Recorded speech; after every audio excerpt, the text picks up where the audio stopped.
किसान साथियों नमस्कार, मैं पुनीत सिसोदिया। किसान भाइयों, हम अपने खेतों के अंदर आजकल अंधाधुंध जो रासायनिक खादें हैं उनका उपयोग कर रहे हैं, जिसकी वजह से आप जानते हैं कि जो भी रासायनिक खाद आप अपने खेतों में डाल रहे हैं वो क्या हो रहा है कि हमारी फसलों को नहीं मिल पा रहे हैं। उनका बहुत कम हिस्सा ही हमारे पौधों को मिल पाता है, बाकी का हमारी जमीन में फिक्स हो जाता है। उसके पीछे का कारण है क्योंकि हम केवल जो रासायनिक खादें हैं वही अपने भूमि में डाल रहे हैं, क्योंकि हम ऑर्गेनिक खादें उसके साथ ऐड नहीं कर रहे हैं, जिससे हमारी मिट्टी के में कार्बन की कमी हो रही है। मिट्टी में माइक्रोबियल एक्टिविटी अच्छी नहीं है, तो जब माइक्रोबियल एक्टिविटी अच्छी नहीं है तो आप कोई भी खाद डालेंगे रासायनिक खाद, तो उसके पोषक तत्व एक तो पहले तो आएंगे ही नहीं, निकलेंगे ही नहीं। दूसरा, हमारी मिट्टी की निकल भी आए तो जो हमारी मिट्टी की कंडीशन इतनी खराब होती जा रही है, या तो लीच हो जाते हैं, भूमि में फिक्स हो जाते हैं, तो हमारे पौधे को अवेलेबल फॉर्म में मिल ही नहीं पाते हैं। तो जो भी हम खाद डाल रहे हैं, जो भी पैसा खर्च कर रहे हैं रासायनिक खादों पर, वो जा रहा है हमारी मिट्टी को खराब करने में, ना कि हमारे प्रोडक्शन को अच्छा करने में, यानी कि फसलों को बढ़ाने में वो नहीं जा रहा है। उसका अधिकतर हिस्सा जा रहा है भूमि को बेकार करने में, भूमि को खराब करने में। उसके पीछे का मात्र एक कारण है कि आप केवल रासायनिक खादों पर ही फोकस कर रहे हैं।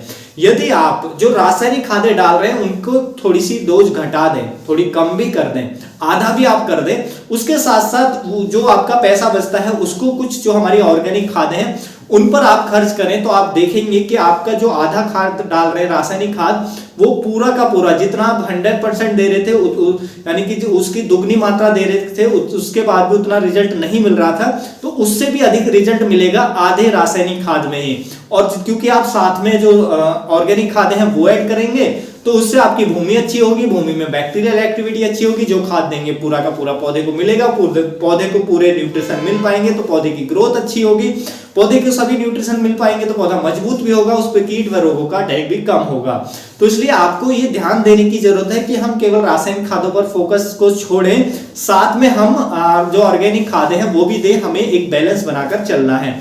तो देखिए, आज की इस वीडियो में एक बहुत ही अच्छी ऑर्गेनिक खाद के बारे में आपको बताने वाला हूं, जिसमें बहुत ही अच्छी मात्रा में, यानी कि सबसे अच्छी मात्रा में जो नाइट्रोजन परसेंटेज है वो हमें देखने को मिलता है। हम जो बात कर रहे हैं वो कर रहे हैं पीनट केक के बारे में, यानी कि मूंगफली की खली के बारे में। मूंगफली की खली बहुत ही अच्छी ऑर्गेनिक खाद है, जिसमें नाइट्रोजन परसेंटेज बहुत ज्यादा हमें देखने को मिलता है। इसके बहुत सारे बेनिफिट्स होते हैं यदि आप इसका उपयोग करेंगे अपनी भूमि में। तो कैसे उपयोग करना है, कितनी डोज के साथ उपयोग करना है, क्या क्या इसके बेनिफिट्स होते हैं, क्या प्राइस आपको पड़ेगा पर एकड़ का, इसके बारे में डिटेल में समझेंगे। वीडियो इन्फॉर्मेटिव होगा, अच्छा लगे लाइक कीजिएगा, ज्यादा से ज्यादा फार्मर के साथ इसे शेयर भी कीजिएगा। तो चलिए जानते हैं कि इसकी जो न्यूट्रिशन वैल्यू है क्या होती है। तो देखिए, मूंगफली की जो खली होती है उसके अंदर जो आप जानते हैं मूंगफली जो है वो प्रोटीन का बहुत अच्छा सोर्स होती है। जो भी चीज प्रोटीन का अच्छा सोर्स है, जितनी उसमें प्रोटीन होगी तो समझिए उतनी ही ज्यादा उसमें नाइट्रोजन होगा, क्योंकि जो प्रोटीन फॉर्मेशन होता है, प्रोटीन का जो निर्माण होता है वो नाइट्रोजन से ही होता है। नाइट्रोजन से आप जानते हैं कि अमीनो एसिड बनते हैं और अमीनो एसिड बना करके प्रोटीन फॉर्मेशन करते हैं। तो जो मूंगफली की खली होती है उसके अंदर क्योंकि प्रोटीन ज्यादा होती है, प्रोटीन फॉर्म में ही उसके अंदर नाइट्रोजन होती है। तो यदि हम जो हमारी मूंगफली की खली है उसमें नाइट्रोजन परसेंटेज की बात करें तो 7.3% हमें उसके अंदर नाइट्रोजन देखने को मिल जाती है, जो एक बहुत ही अच्छी मात्रा है ऑर्गेनिक के अंदर। तो नाइट्रोजन अच्छा सोर्स होने के कारण देखिए, जब आप इसको देंगे तो फसलों की ग्रोथ आप देखेंगे बहुत अच्छी जाएगी, फसल एकदम की जो ग्रोथ है तेज आएगी, और हम इसको वेजिटेटिव ग्रोथ में उपयोग करेंगे, शानदार रिजल्ट हमें देखने को मिलेंगे। और जो नाइट्रोजन होती है वो ऑर्गेनिकली पौधे को प्रोवाइड की जाती है, तो इससे रोग व कीटों का खतरा भी हमें उतना ज्यादा नहीं होता है, और हमारी भूमि को भी अच्छा करने का काम करती है। उसके साथ साथ देखिए, इसमें कार्बोहाइड्रेट्स होते हैं। नीम की खली के अंदर कार्बोहाइड्रेट्स की बात करें तो इसके अंदर बहुत अच्छी मात्रा में हमें जो कार्बोहाइड्रेट्स है वो देखने को मिल जाते हैं, लगभग 30 से 40%।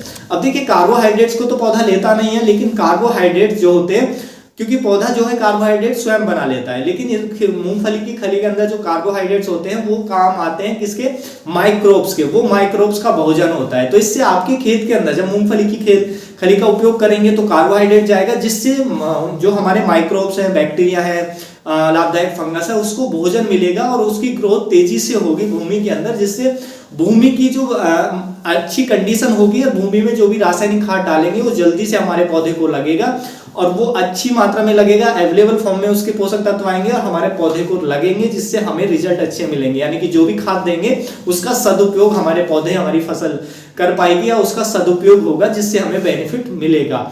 उसके साथ साथ देखिए इसके अंदर मिनरल्स भी होते हैं जो हमें 4 से 6% देखने को मिल जाते हैं।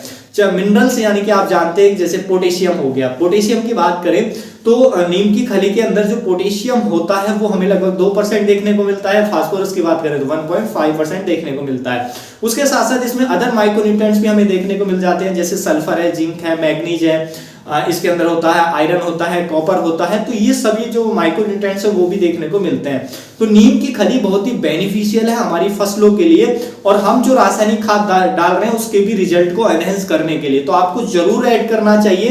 रासायनिक खादों पर खर्च कम करें, क्वांटिटी आधी करें, उसके साथ साथ जो खर्च है कुछ जैसे हमारी और भी खलियां हैं या और भी ऑर्गेनिक खाद है उन पर करें। लेकिन यहाँ पे हम आज की वीडियो में जो पीनट केक है यानी कि मूंगफली की खली है उसके बारे में ही बात कर रहे हैं, तो उसी के बारे में हम बात करेंगे।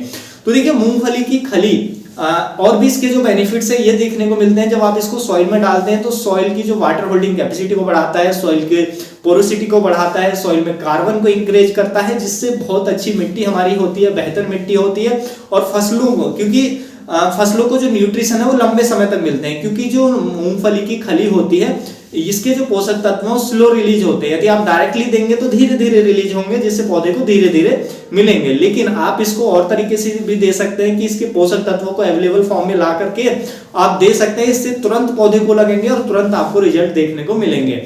तो बहुत ही शानदार है, आपको इनका उपयोग जरूर करना चाहिए। यदि आप ऑर्गेनिक खेती करते हैं तो आपके लिए जो हमारी मूंगफली की खली है वो नाइट्रोजन का सबसे अच्छा सोर्स है, तो आप उसको उपयोग कर सकते हैं।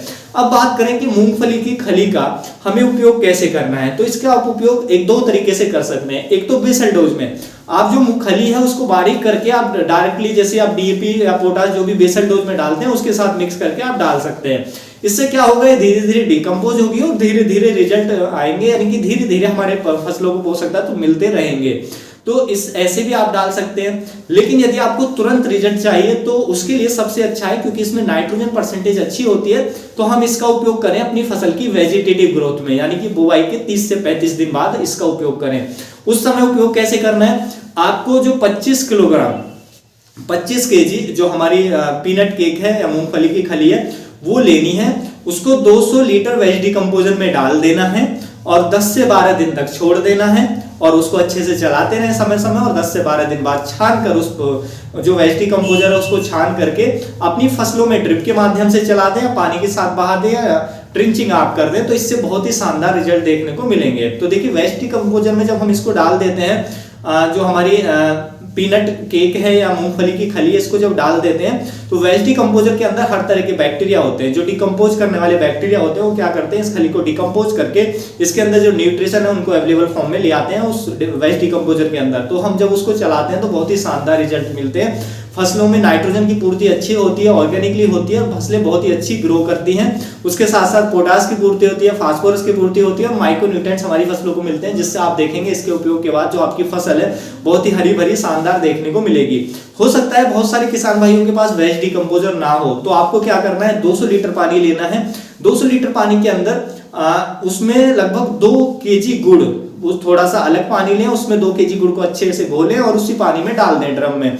उसके बाद आपको क्या करना है, उसमें गुड़ घोलने के बाद उसमें थोड़ा गोबर लेंगे आप, 1 किलोग्राम 2 किलोग्राम अंदाजे से ऐसी गोबर डाल करके, ताजा गोबर आप उसके अंदर घोल देंगे। गोबर इसलिए क्योंकि गोबर के अंदर हर तरह के बैक्टीरिया होते हैं जो हमें उस पानी के अंदर छोड़ने हैं। उसके साथ साथ यदि गोमूत्र मिलता है तो 1 लीटर आधा लीटर गोमूत्र भी उसमें डाल लें, और थोड़ी सी मिट्टी अपने खेत की लें या किसी ऐसी जगह की लें जहां आपने रासायनिक खादों का उपयोग नहीं किया है। ऐसी जगह की नहीं मिलती है तो आप अपने खेत की ले लें, आधा केजी मिट्टी उसके अंदर डाल दें।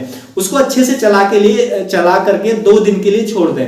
2 दिन के बाद फिर आपके, या 2 या 3 दिन के लिए छोड़ दें आप उसको चला करके, ये सब चीजें मिक्स करने के बाद 2-3 दिन के बाद फिर जो हमारी 25 केजी खली है, जो हमारी मूंगफली की खली है, उसको इस ड्रम में डाल करके और फिर आप इसको 10 से 12 दिन कर छोड़ दें और अच्छे से इसको चलाते रहें। 10 से 12 दिन बाद ये खली पूरी तरह से डिकम्पोज होकर के और वो बैक्टीरिया हमारे उसके जो हमारा कल्चर है उसके अंदर आ जाएंगे। फिर उस पानी को छान करके आप अपने खेतों में चलाएं, वेजिटेटिव ग्रोथ में दें, आप देखेंगे बहुत ही शानदार रिजल्ट देखने को मिलेंगे। फसलों की ग्रोथ अच्छी होगी, मिट्टी अच्छी होगी, मिट्टी में बैक्टीरियल ग्रोथ अच्छी होगी, हर तरह की मिट्टी आपकी भुरभुरी होगी, मिट्टी की पोरोसिटी इंक्रीज होगी और फसल भी आपकी अच्छे से आएगी। और आप जो भी खाद देंगे, जो भी रासायनिक खाद देंगे, उनके भी रिजल्ट आपको बहुत बेहतर देखने को मिलेंगे।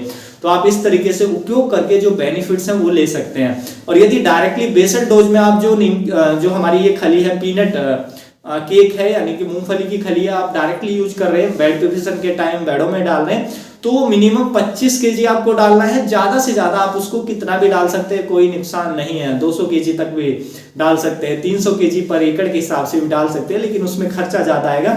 सबसे अच्छा है कि आप उसको पानी में जो हमारा कल्चर है उसमें तैयार करके और उस पानी को आप चलाएं, तो उससे बहुत ही अच्छे रिजल्ट देखने को मिलेंगे। मात्र 25 केजी पर एकड़ में ही शानदार रिजल्ट आप पा सकते हैं। तो उम्मीद है किसान भाइयों जो आज की जानकारी है आपको अच्छी लगी होगी। जानकारी अच्छी लगी तो वीडियो को लाइक कीजिएगा, ज्यादा से ज्यादा फार्मर के साथ इसे शेयर कीजिएगा ताकि उन तक भी जानकारी पहुंच सके। मिलूंगा मैं आपको एक और नई वीडियो में नई जानकारी के साथ, तब तक के लिए आप अपना ख्याल रखिएगा। धन्यवाद।